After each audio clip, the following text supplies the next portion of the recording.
I used to think that love was enough.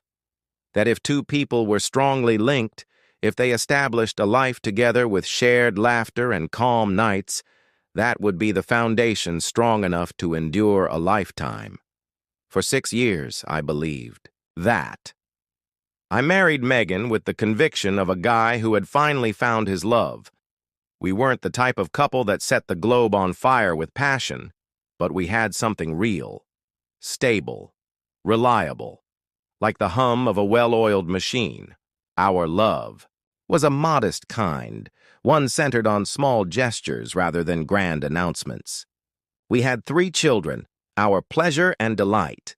The twins were the chaotic center of our existence, constantly crashing over each other, their giggles filling every part of our suburban home.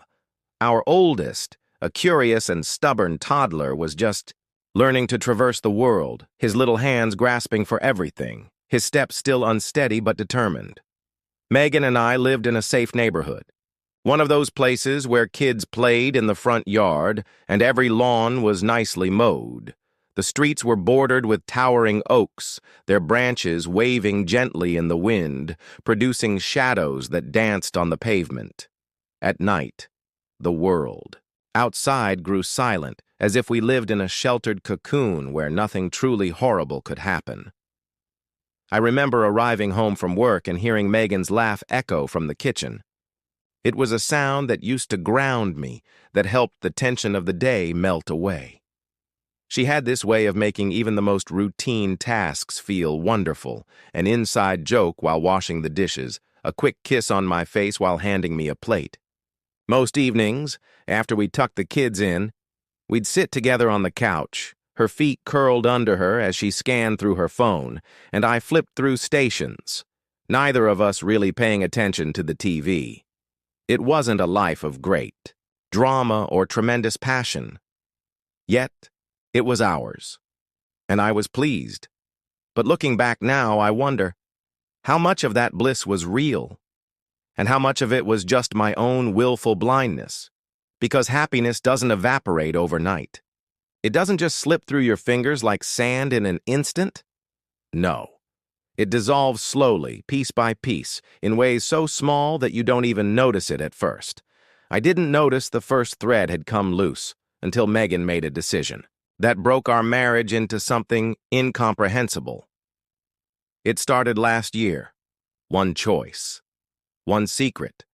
One moment that changed the woman I loved into a stranger. Would I have seen it coming if I had paid more attention? Maybe. I had observed the small changes in her, the way she hesitated before answering certain topics, the way she looked at me when she thought I wasn't watching. But the thing about betrayal is that it hides in the places you least expect. And when it finally shows itself, it doesn't do so with a warning. It blindsides you. It knocks the air out of your lungs, leaving you gasping, struggling to make sense of something that was never supposed to happen. For 6 years, I trusted Megan. I trusted in the love we had built, in the home we had created, in the family we had raised together. I never imagined that one day I'd be sitting in the rubble of that existence, wondering how it all fell apart so fast. Trust is a precious thing. You don't understand how delicate it is until it shatters. Until you're left staring at the jagged fragments, wondering how something that once felt so strong could be reduced to ruins. Spoke. Then Lauren grabbed Brian's arm. "Come on, let's go." They went without another word, and for the first time in months, I felt a moment of serenity. The bitterness rose, but the serenity was transitory. Because even after that confrontation, Megan refused to face the truth. She wanted to pretend that nothing had changed. She still strolled through our house like it was business as usual, expecting me to care. Expecting me to support her pregnancy like I was some fool who hadn't already seen her priorities obvious as day. She'd sigh significantly when her back ached, looking at me like I was supposed to volunteer to help. She'd drop hints about her cravings, like I was meant to run to the grocery store at 2 a.m. for ice cream. She'd leave baby books spread around the house, as if I was expected to care for this child she was carrying for someone else. I didn't. I had nothing left to give her. One night she came to my bedroom door, standing there pathetically, her belly rounding out under one of my old t-shirts. "Daniel, my legs are cramping. Could you touch them like you did when I was pregnant with the twins?" I glanced at her for a long while, seeing the way her face twisted in desperation. Then I stated bluntly, "No," and I shut the door in her face. The family intervention Megans. Mother and father started phoning soon after. It always started the same way. "Daniel, we need to talk about your treatment of Megan. Daniel, this is not how a husband behaves. Daniel, she is carrying a life. How can you be so callous? Heartless." That was their favorite term. Megan had plainly painted me as the villain in this. She was the grieving mother, the unselfish sister, and I was the nasty, unfeeling spouse who had abandoned her. I had no patience for their lectures. One day, her mother called, voice oozing with disappointment. "Daniel, I can't believe how selfish you're being.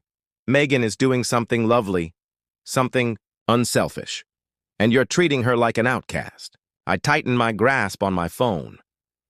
"Maybe ask your daughter why she did it without telling me. Question her why she thought my feelings didn't matter. I owe her nothing. That baby isn't mine." Her father tried intimidation one night.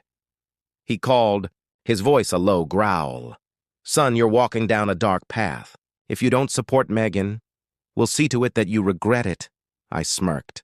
"That's interesting, because I already regret trusting your daughter with my marriage. Good luck with your threats." They hung up on me. But I knew one thing for sure. They thought I was a monster.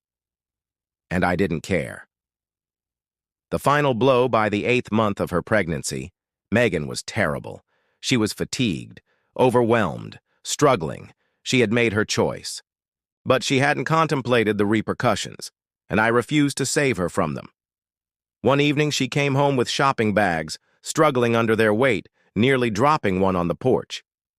She called out, her voice strained. "Daniel, can you help me? My back is killing me."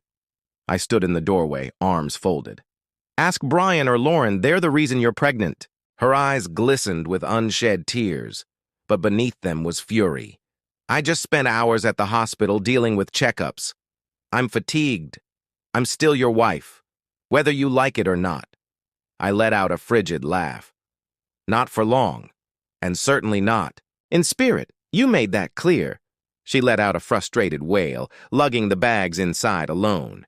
A can slipped out, rolling onto the porch. I didn't move. She heard her forearm wrestling everything within, panting as she laid the bags down. She turned to me, her voice shrill and shattered. "You can't keep punishing me like this." I arched an eyebrow. "I'm not punishing you. I'm just refusing to play the supportive husband role you threw away." She stared at me, her hand on her stomach, eyes burning with emotions I couldn't force myself to care about anymore. "When this baby is born, you'll wish you hadn't been so cruel." I laughed, a dark, humorless sound. "Trust me, I won't, because you'll be gone. And so will this mistake." For the first time, Megan seemed honestly, deeply terrified. And I felt nothing. The ghost of a marriage. We went through the house like two strangers forced to cohabit. She kept to herself. I kept to myself. We had separate lives, tied only by the children we already had. But she kept testing me, hoping I would cave. Hoping I would wake one morning and suddenly become the man who supported his wife through pregnancy again. One evening, she came into the kitchen, her eyes fatigued, her hand on her back. "Daniel, my feet are swelling. Could you rub them? Just for a little while?" I didn't even look up from my coffee. "No," she breathed sharply. "Daniel, come on. You used to do that every time I was pregnant. You know how terrible this becomes?" I laid my cup down, finally meeting her stare. "That was when you were carrying my child." Her face crumpled. She opened her mouth, then shut it. Her jaw tightened, then she turned and walked away.